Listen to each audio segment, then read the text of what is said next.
And now to this, China is set to overtake the U.S. economy in the year 2032 as Asian economies might all continue to grow. Herb London, London Center for Policy Research president, joins us now. Herb, what are your thoughts on this? Look, I think you have to put this matter in context.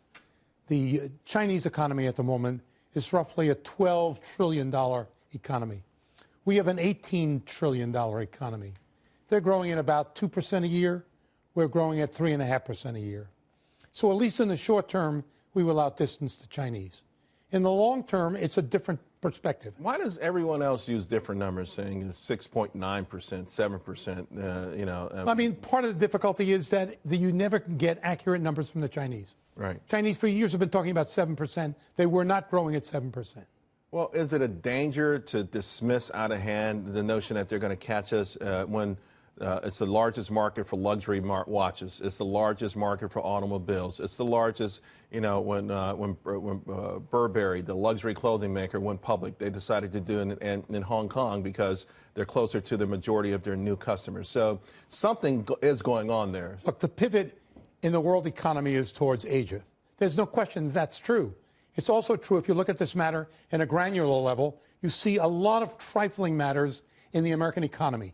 I mean, an app for tooth whitening, that may be part of the GDP. China is concentrating on technology and the Silk Belt, on a commercial avenue for the distribution of Chinese goods around the world.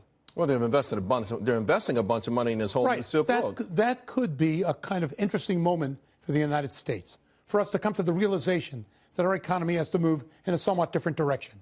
So if we start to go into these new trade deals and more bilateral deals and rip everything up, it takes time to negotiate them with all these various countries involved. The Europeans seem very open to the Silk Road and doing more trade with China and other Asian countries. How do we prevent them from really, not necessarily overtaking us, but getting a big jump start on us? Well, there are lots of things that you can do from a strategic standpoint.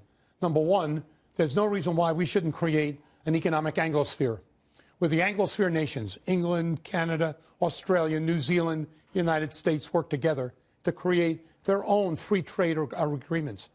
And there's also no reason why the United States can't start thinking seriously about developing its own engineering Sputnik moment.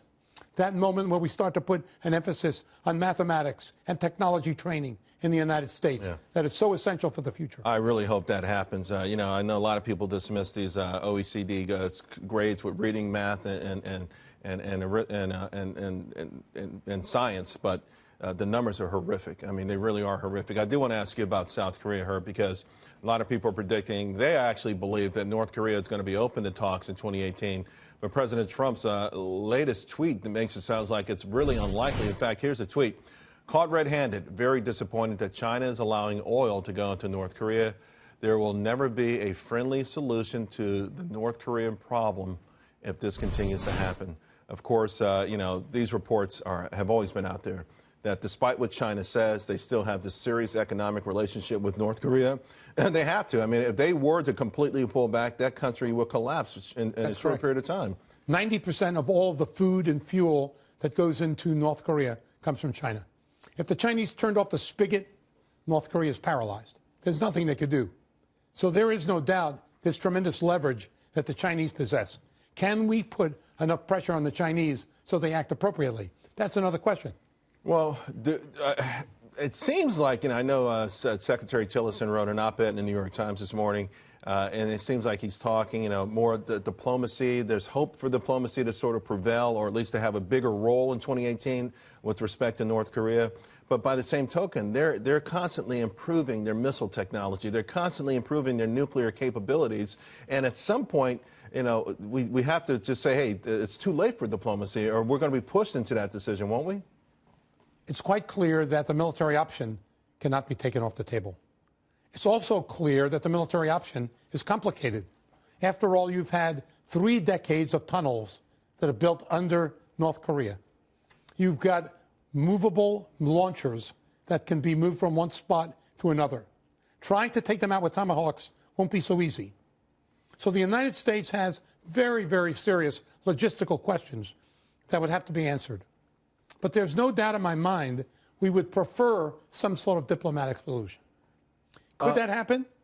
It's possible because the Chinese have been saying for a considerable period now, we can control the missile tests of North Korea if you will control your rhetoric about military options. By the same token, China seems to have said it's okay for U.S. to have a military intervention in North Korea if North Korea fires the first shot. Right. What if we did something preemptively? Well, again, or felt the urge or need to do something preemptively? Again, preemption is always an option. It's a very difficult option because of the moral consequences of preemption. But there is no doubt preemption is an option. And as I said, you cannot take the military option off the table. The United States has got to give very serious consideration to what we can do to forestall any further testing by the North Koreans. Herb London, thank you very much. Have a great New Year.